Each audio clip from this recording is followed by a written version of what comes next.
is finally here. The time has come for the now famous podcast, The HardBox.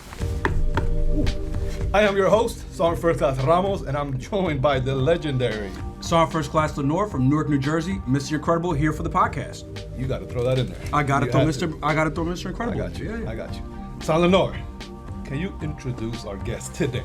So today we have some very special guests in the house. Not that they are a big deal, but they're the biggest deal we got. With us first, we got the Brigade Commander, Colonel Cologne. Sir, how you doing? I'm doing phenomenal. How are you, Sergeant Lenore? I'm doing very well, sir. We spent some time together last week. Oh yeah, it was a trip, huh? It was a trip. We spent some time in OKC together. I think we got to know each other a little better. Yeah, that was good. You know, and then, not just do we have the Brigade Commander, but we have one of the most legendary 79 Romeos in our CMF in the house, Command Sergeant Major Henderson, the Brigade CSM. Sergeant Major, how you doing? I'm good. I'm confused on how I'm a guest on my own podcast. But I'm happy to be here. We're excited about the first time, doing this. Commander and I have been looking for a way to be able to send information out to the entire formation in a different way, and I think we might have found it. HardBox.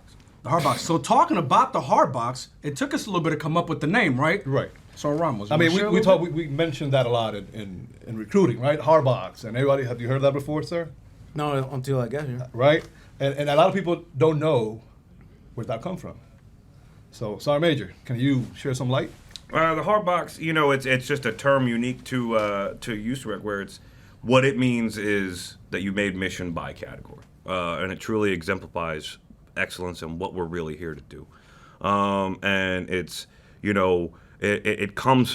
historically it comes from the term box, which is why we call our computers boxes, is we used to have a wooden box called a 200 card box. And that's where we kept our leads cards, and when you had to go report somewhere, that's where you had it. So it goes back to the lineage of the organization. We wanted to title the podcast HardBox because that's a term unique to Recruiting Command. And like I said, it is it's the phrase of what we're chasing every day, and that is true excellence. So we thought it would be fitting to put that here on the podcast. Oh, that's pretty moving. Yeah, I'm going to use that when I go to tell my company. I'm going to use that. HardBox? And I'm going to say it came from me, the story. Originally, we had the name the Hot Seat, but Hot Seat is not unique to USREC, so we went with the HardBox. Okay. Before we get started, before we go down the line with our agenda, we do have a couple of shout-outs that we wanted to give today. Correct. Superpowers. We do have some NCOs in our formation that have unleashed their superpowers. Wow. Sir? Outstanding NCO. So for the tip of the spear for second quarter, we start with the Sergeant First Class Dahal Dili from Dallas. Staff Sergeant Fedor Roman, which I happen to met him as well. Sergeant Feeman Kyle from Dallas as well. Sergeant First Class Garcia Reyes Heriberto from Denver. Sergeant First Class or Staff Sergeant Burnett Jimmy from Denver. Sergeant First Class Kun Lee Jeremy from Denver. Sergeant First Class Gibson Dajuan from Houston. Sergeant First Class Powers Aaron from Houston, and then Sergeant First Class Teyes Ventura from Sergio from Houston. Shout out for those incredible superstars. Appreciate it. Not just a shout out. If you want your name shout out on here, you know what you need to do. Go in there and put that street work in and let it be known at the brigade level the difference that you're making, and you too will get your shout out moving forward. Of course. That's what we're here for. This podcast is about that too. Recognizing NCOs that are going above and beyond to put people in the Army and make the Army's mission and recruit the Army of the future. So now, this is different, sir, Sergeant Major. When we do our podcast, we start talking about like current events, stuff that is happening now. I got a question for you, sir. This is going to be towards you. How do you feel about the Boston Red Sox being in last place? Make sure we see it on the camera. And the Yankees, the Yankees are beating them. So how do you feel about that, sir? I don't know how I feel because I haven't seen them play yet. The Red Sox or the Yankees? Oh, both. Oh. Well, what place are the Red Sox in? We can start there. I mean, the bottom. Yeah, bottom. I did see a couple of beatings this weekend. Okay. All right, from the Astros to the other teams. Yeah, th're not even in first place. Knowledge. Okay. As long as we're talking about the Astros here for a minute, I did take a snapshot this morning and notice if the regular season ended today, the Phillies are in the playoffs and the Astros are not. So just worth noting as we relook last year's World Series. But Philly has to take something because their other team got sent home over the weekend, right? They did. The 76ers. 70 what? The 70 home, sir. That's where they are. That would humiliate. The Sixers season ended a little early, but one thing I like to point out, and I'm going to try and get amongst the different brigades, is that when it came to the NBA playoffs, all 5 non-fire service brigades had good representation in the beginning. Their brigade got knocked out first round. They had no business to be in there. But now that we're down to 4 teams, there is a rep. So for us, we're all going to rally behind the Nuggets. Denver's got to get after it. So I'm a Nuggets fan for the remainder of the playoffs. And Second Brigade, of course, has the Heat. Boston's going to represent First Brigade and the Lakers. So dismissive. The Lakers. And but I just to help create some little bit of friendly, rivalry outside of the office amongst the Brigade CSM. Yeah, that'll be fine. That'll be fine. Okay. Well, thank you for hitting that sort of Just subject. making sure, sir, that you know where your team is at and how they're playing. Like, it's horrible, but it's good, sir. So, are you ready to start this? Going Let's to do the it. actual The meat hard and potatoes. box. All right. Let's do it. All right. So, sir, I'm going to ask you. We're going to start by asking you, since you took command of the brigade. You took command last year in July, sir. July. What changes have you seen in the brigade? How do you see the brigade going forward after you took command? Have you seen any positive changes? Have you seen a different mindset when you go out and visit the stations and the company, Yeah, sir? I could tell, and CSM can back me up or also chime in. We've seen pretty good changes. I mean, this is a pretty extensive brigade, right? 14 states, over 972,000 square miles, just a little big. Size-wise, 282 stations. Just a little bit of road to travel.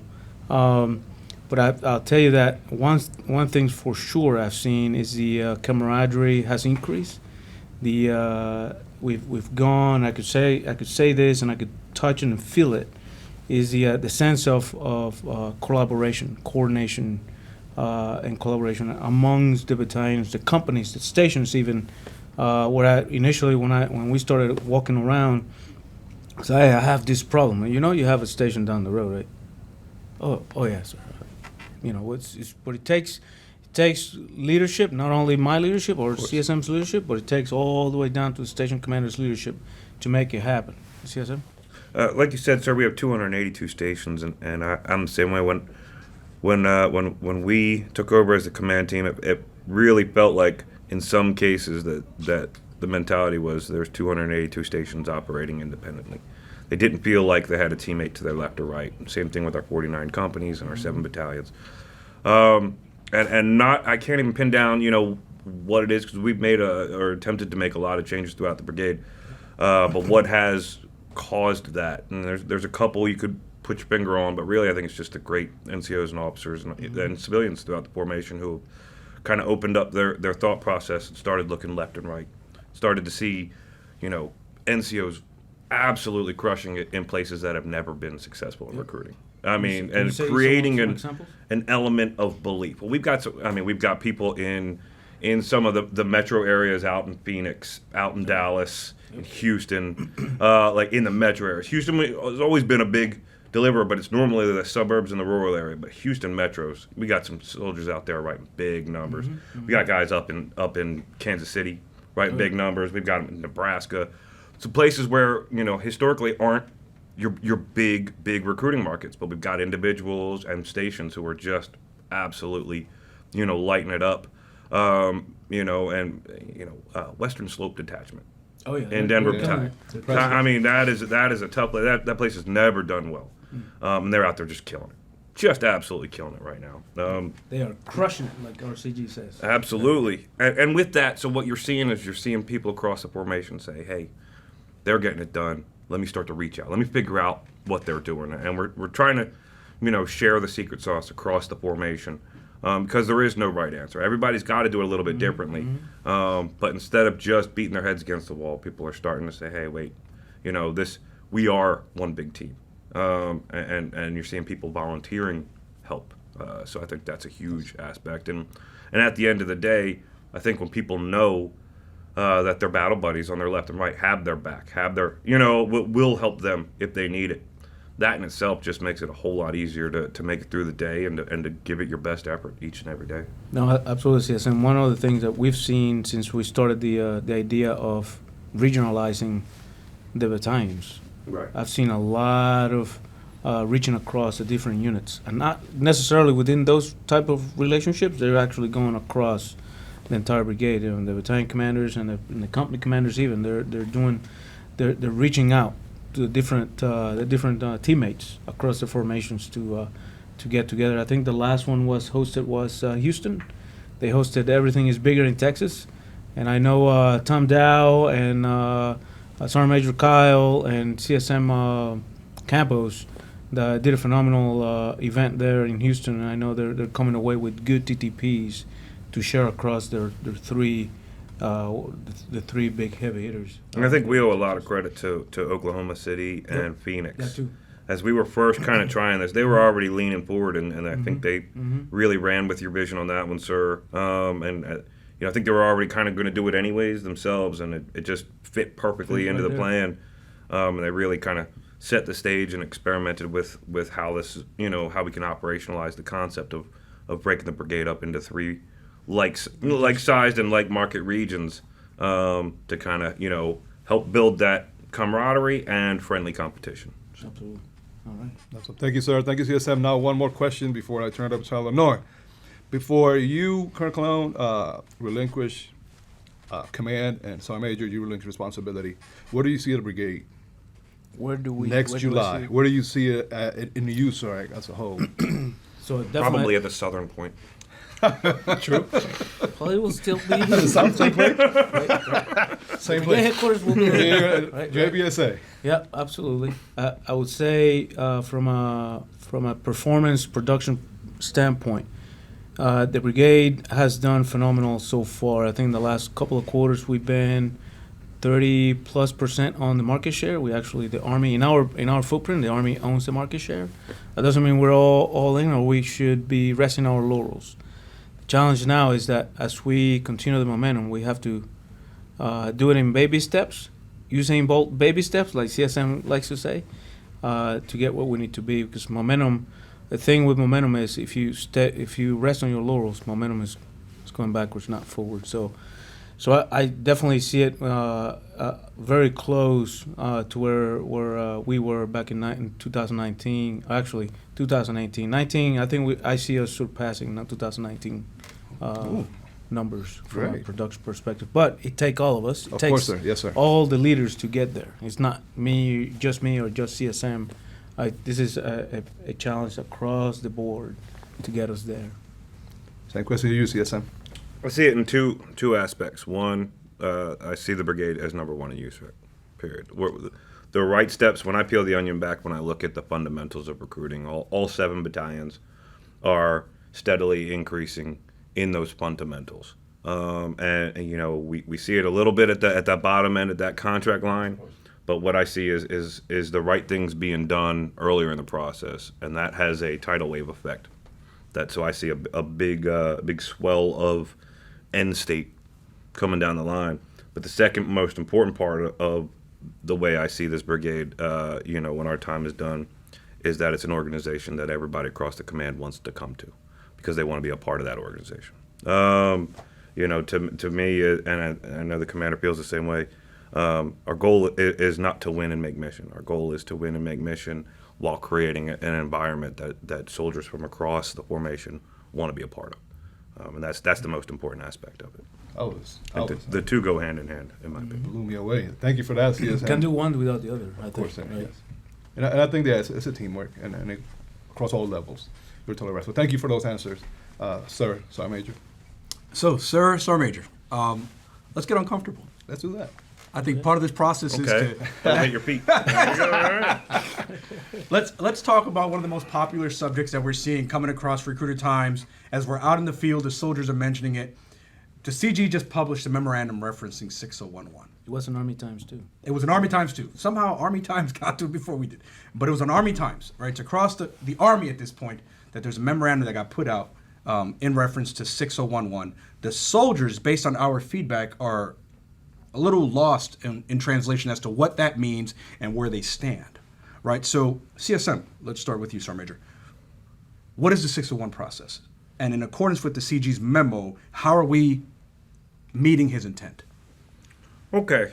Before I get into that answer, too, I'd also like to, I brought this topic up. I had the opportunity to speak to a class, the Station Commander course, last week. I was in Fort Knox. I was there for the Advanced Station Commander course, but one of the instructors asked me to go speak to the actual Station Commander course, their students, about some topics. And I tried to bring this up to answer some questions.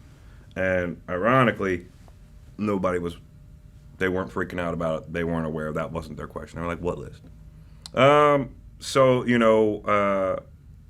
think there are some people that are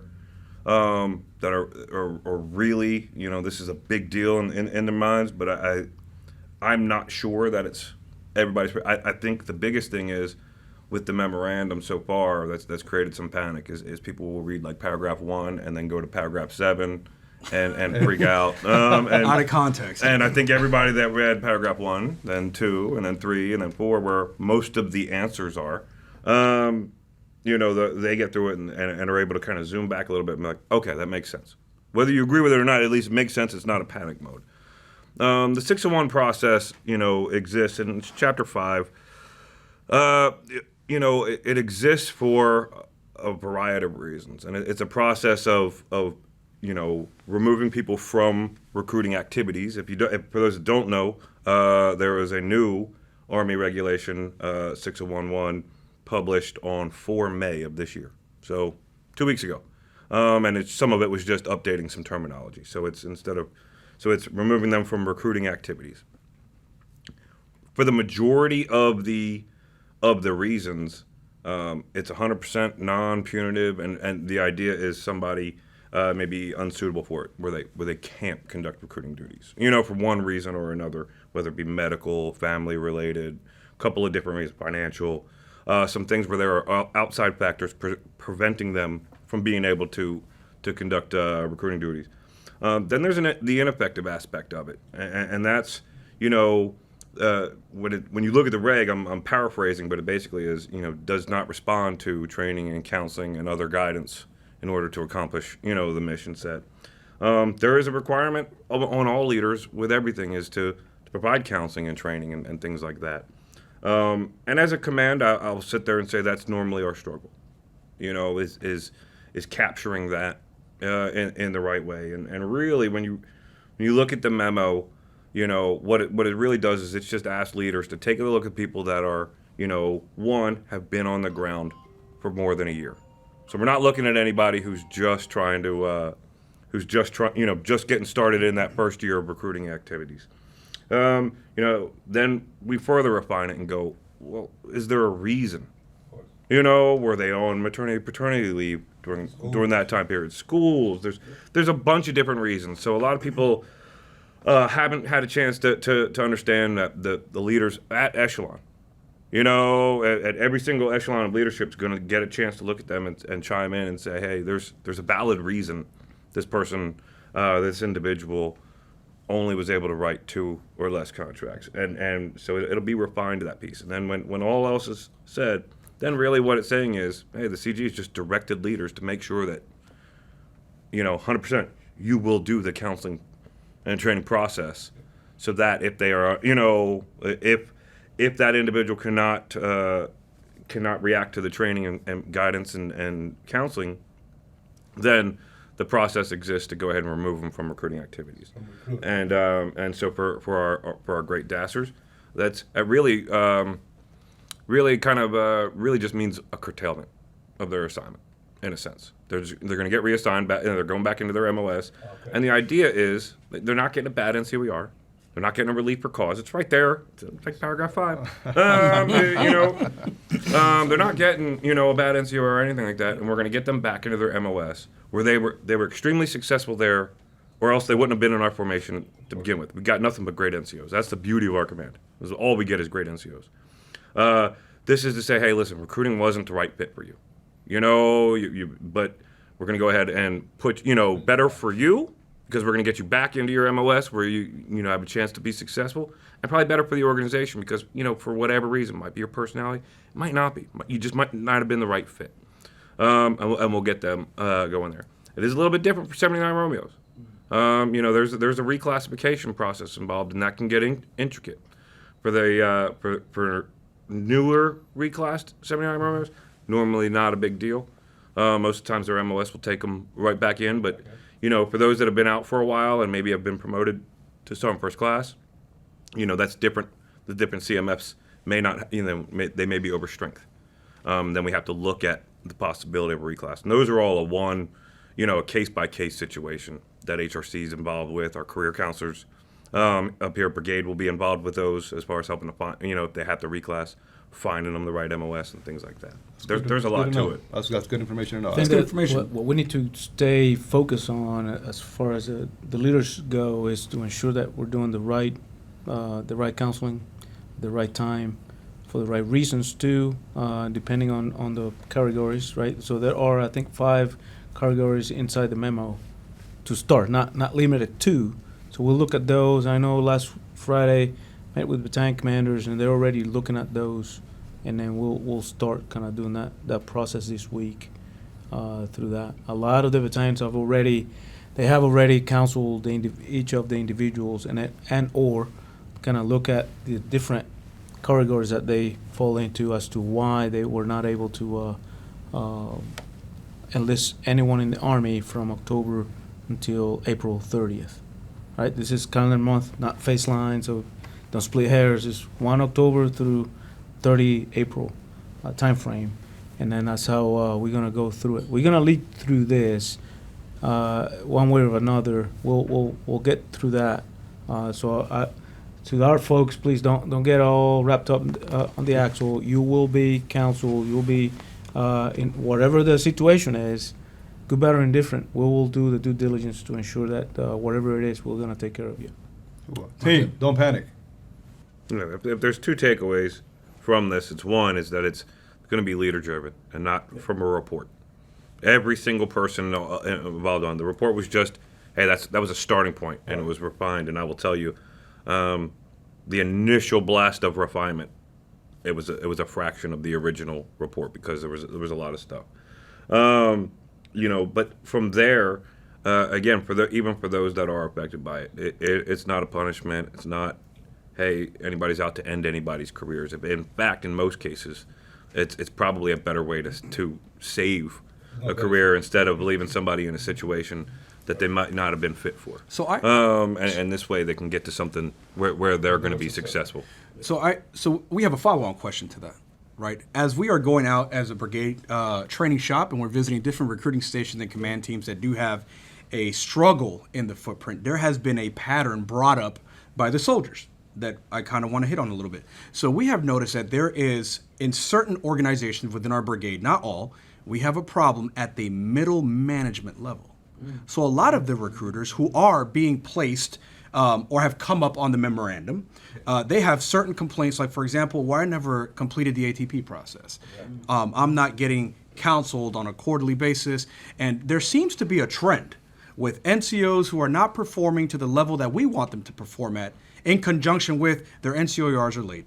They're not receiving training. They're not having station training or company training. So sometimes the ATP is done in front of them, like, oh, let me put some dates in here, and we heard that. You know what I'm saying? Like, hey, I didn't get no classes. I'm just here. And even when we do give training, there's the 350-1, right? We get that, hey, go ahead and sign that. If you need anything, let me know, but we need that just in case IG comes down. So even our messaging at that level has been skewed, right? So as the senior enlisted advisor to the brigade sergeant major, how would you address that? How would you address that gap, per se, at the middle management level where we can do better as an organization to better equip the DASers and the NCOs that we're receiving? I think, one, it starts with the example set from our level. Is the emphasis on training. There's the struggle with this, with recruiting in general is the op tempo is always so high. And a lot of leaders struggle to assume the risk to back off for a little bit and train and develop not understanding that the end state of that will be better mission production. But it's a hard balance. It's a tough gamble in some cases. The commander and I both, firmly believe, we talked about this long before we ever even took this brigade when we were syncing up, about the importance of training and leader development. And, and so we've, with your guys' assistance, obviously, we've really tried to focus on having engaging training events at our level. For us, it's specifically mostly dialed in at that company commander level, because that's 2 levels down for us. And really trying to emphasize in them, hey, we're investing in you. We're pulling you out of the fight to invest in you as a individual, as a soldier, as a leader. And we're trying to, plant that seed in their minds going, the same thing needs to happen at their 1 and 2 levels down, trying to get that focus. And it's one of those things where for it to be effective, it's got to be done right. And we have to get leaders in the formation to have that understanding and have that belief. Be real simple for them to just, this is my training guide. Here is my written lawful order to all, will the quality of training be there? No, that's how you get exactly that. And instead, we're really trying to just change that mindset and let people understand that, I'm going to use the lumberjack story, if you'll entertain me for a minute. So 2 lumberjacks come to work every day, same time, start chopping wood. All right? One of them leaves in the middle of the day for an hour, comes back, chops wood. The other one chops straight through lunch. They stop chopping wood at the same time every day. But the one that leaves every day always chops more wood than the other. This goes on for months. And finally, the other lumberjack one day says, I don't understand. We start at the same time, we end at the same time, but you leave for an hour, but yet you chop more wood than me throughout the day. What do you do? And the other lumberjack says, I go home and sharpen my axe. Ooh. And that's what training is. All right? See, it said, wow. And that's what we ask people to do. And right now, we as an organization are the lumberjack that's working straight through. That's never stopping to sharpen the axe. We're working hard. Our people are working hard, but not getting the same results. And for the lumberjacks that understand the value of stopping and sharpening your axe, which is training and leader development, and then coming back and getting back to work, will get greater results in the same amount of time.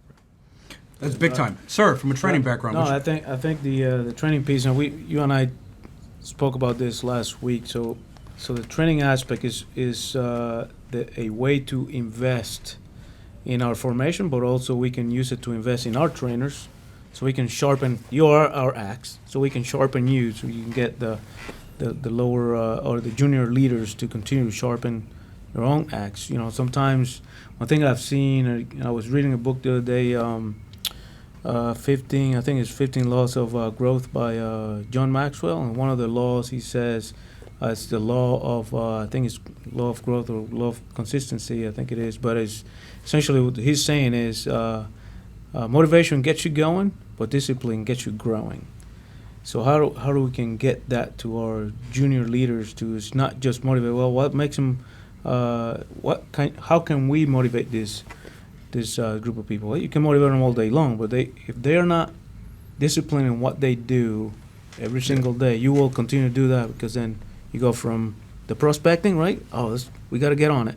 Prospecting is good, and then processing is down. We got to go to processing, but then prospecting is coming down. So that discipline, self-discipline, is Rollo. We talked about it last week, right? Whether it's work ethic, time management. How do we do packet issues or rectify packet issues before they get to before projections, right? Before the applicants get to maps. Right. It's a lot of things that we have to get into it, but it takes training. Right? Coming up like tomorrow, we're going to sharpen your axe by taking all of us going to see the Future Soldier Prep Course in Fort Jackson, South Carolina. So that's another way for us to kind of see what's going on and invest in our junior leaders and recruiters. Then the next one coming up in June is for the guidance counselors, which brought up today during the command and staff, and she just like, that's a great idea. I tell G3, I want that. How can we do that across the user? So that's also coming.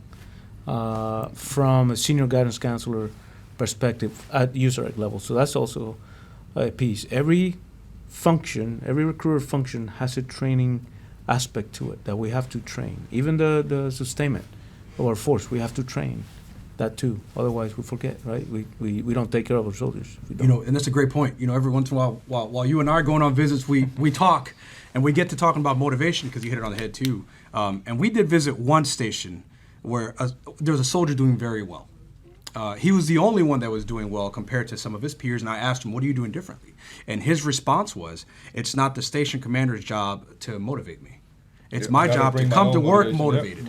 It's my job to be motivated. The station commander comes in motivated, and together we bring a positive winning environment combined with both efforts coming together. So when we tie that to training and leader development, it's also important for us to take that tactical knee and sharpen our axes. And if we are not, if we are not receiving the training from above, then we have to speak up. Speak up, but at the same time, we have to be receptive to the training that's being given to us too. Of course, and we see that a lot. There's a lot of hungry NCOs out there. Starving NCOs. They want training, they want knowledge, TTPs, and we see it, sir. And the TTPs exist. TTPs exist. I think I was talking to you over the phone last week when we were syncing was about Dallas coming up with a TTP to kind of get after the ATP in the first 30 days of the new recruiters. I thought that was a good TTP because then allows the battalion commander kind of put in the flavor of the battalion before it goes down to the recruiters go down, work full time at the station with some visibility from the trainer. So I thought that was pretty good. And we're going to ask the Dallas trainers to bring that along and kind of present that to the other trainers while we're at Fort Jackson. Oh, that's good. Too, so that they can kind of spread that, and then each of them can put their battalion flair on it, present it to their command team, and potentially try and do it. And that'll help us operationalize that reception and integration process. Yeah, but the development piece is critical now for us. I know he talks to the first sergeants quite a bit. I have whether it's a chat on Group Me with the company commanders. We have a scheduled weekly call, or I send them notes. As far as keeping them going in their leadership roles. We need to do a little bit more. And I also have the calls with the station commanders, which the next one is this Friday. So, you said something as well, Sergeant, was that while we travel out to the brigade footprint, I want to say boldly that 99% of our NCOs are fired up and they want to make a difference. it's good. And I'm going to say no NCO in this brigade wakes up in the morning saying, how I'm not going to make it today. What can I do to not make mission? I don't believe there's one. And with that being said, sir, Sergeant Major, I'm going to ask you this question because right now when we go to CQTVs, we go to different events, right? We get, the X battalion, number one in the brigade at 78%. And everybody's happy. I'm at 78%. And I'm good because I'm number one. So I guess my question to both of you, Sergeant Major, sir, is are we accepting we got a losing mentality going on? Like, hey, 78%, I'm good. I'm not at 100, but I'm at 78, I'm number one. So what do you think about that, sir, Sergeant Major? No, I don't think that's, we should not be accepting that. We should be, all right, this is where we are now, but this is where I'm going tomorrow.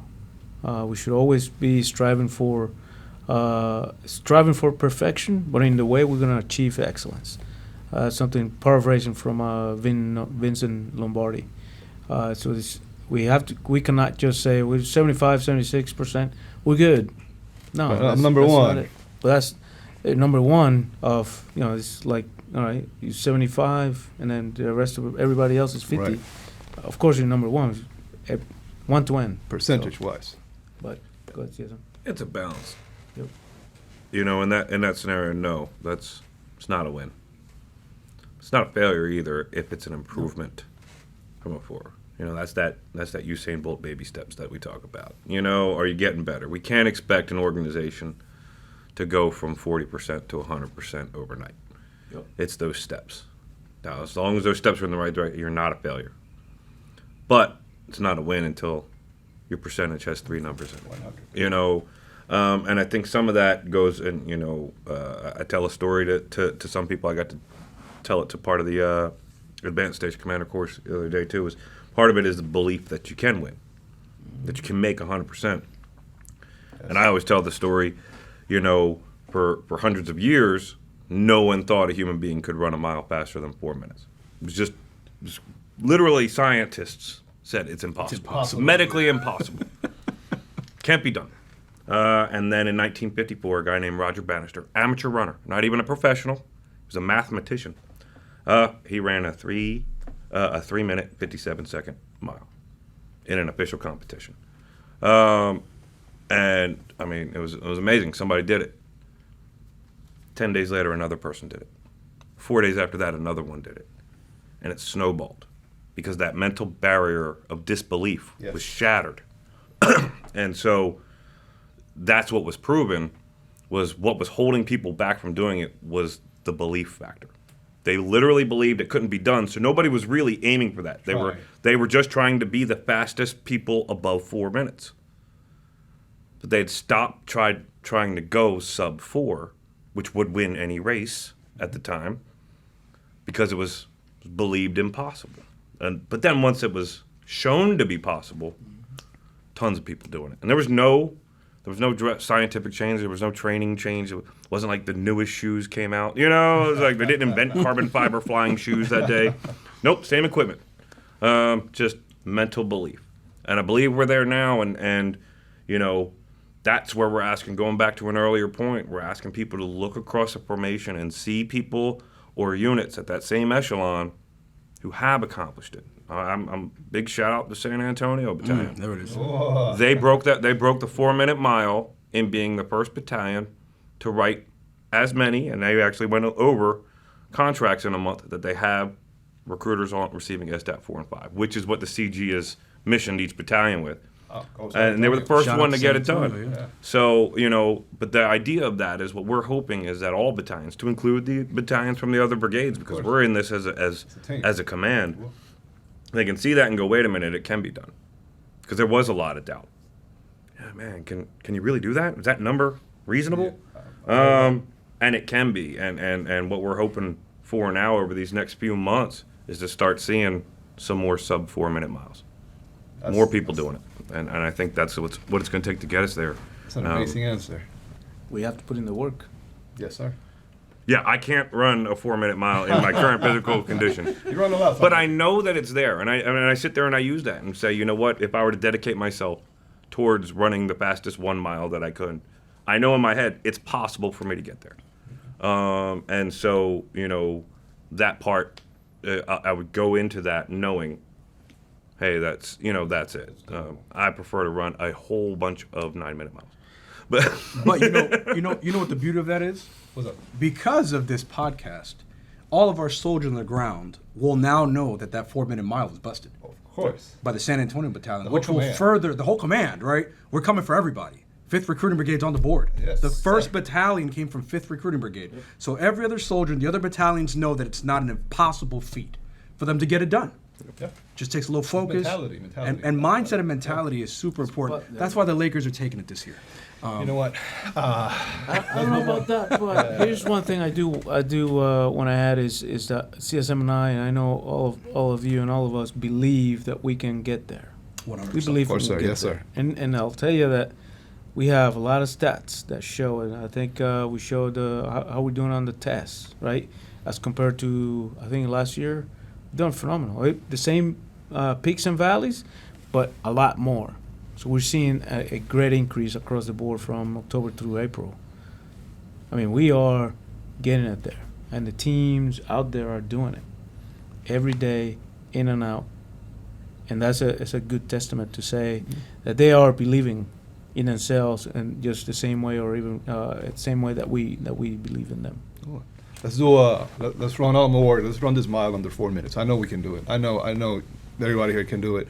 The NCOs are super professional, super motivated, and I think I'll be watching from a distance, but I will see them. You can always come back. Yes, sir. I can definitely do that. So before we go today, sir, I know we got a couple of more shout outs We do? to give See what we got here. for the superstars. All right. We're continuing here with Staff Sergeant Severson Dylan from KC. Ooh, Sergeant Bean Michael from KC. Staff Sergeant Taveras Annabelle from KC. Staff Sergeant Nordic Shannon from OKC, Staff Sergeant Butler from OKC, Sergeant First Class Deem Christopher from OKC, Sergeant First Class Munoz Luis from San Antonio, Staff Sergeant Staples from San Antonio, Sergeant First Class Gonzalez Richard from San Antonio, Sergeant First Class Thompson Ryan from Phoenix, Ooh. Sergeant First Class Ordóñez Alejandro from Phoenix, and Staff Sergeant First Class Sanders Douglas from Phoenix. Big shout out to all these Alamo Warriors that are crushing it Unleashing superpowers. day in and day out. Awesome. Before we go, San Lenore, this has been amazing to me. I'm so excited about this. Sir, any closing remarks, Sergeant Major, to the thousands of soldiers that are going to be seeing this podcast? CSM? No, hey, one, I appreciate you doing this, and I want to let all the members of the Alamo Warrior family know that you know, we are extremely proud to be at the at the command of this phenomenal organization, and every soldier and civilian that's a part of it. We're excited to see the way that the brigade's going to move forward. You know, and the key piece is that we're going to do it together as a family. That's what we've tried to do from day one, is impact the culture of the Alamo Warriors to make it more of a family brigade. You know, and we know that by doing that, that's what's also going to get us to be the winningest brigade from a production standpoint, because the Army absolutely needs us right now. We are the heartland of America, and the Army is in a position where it's counting on us. Counting on, you know, all 1,800 NCOs and officers in this fight, in this brigade, to help deliver the best and the brightest into the United States Army. So thank you. And then for those watching, this is our first one, so help us get the word out. You know, tell your friends, share it, because otherwise it's like Facebook, where it's just a bunch of old people talking to old people. You know, and so, you know, we would like this to be a platform to share information, and with that, we would like feedback from the field too as well, to see ways we can be better and make their lives a little bit easier as well. So, thank you so much. Absolutely. I appreciate it, gentlemen, for putting this together, and the actual production team we have out here. On behalf of the entire Alamo Warrior family, I really appreciate this platform, that we can be less mechanical about talking about different issues or topics, and then letting us be ourselves and talk about some of the different issues and aspects on behalf of the soldiers, civilians that we have in our brigade. It's been a phenomenal experience. It's good, and then we'll continue to crush it. That's for sure. Alamo Warriors will win the day every day, but we have to do the work. It's not going to be easy by any means. We're going to lead through this, because to get number one, you got to lead through that. All right, and with that, thank you, sir. Take us home, no? So with that being said, we want to thank everybody for tuning in to the 5th Recruiting Brigade HardBox Podcast, the first one of its kind. Cool. We look forward to many episodes and segments in our future. We're going to try to bring soldiers up here, do interviews. If you are number one in your battalion, look forward to coming up here, TDY, and spending some time with our command team.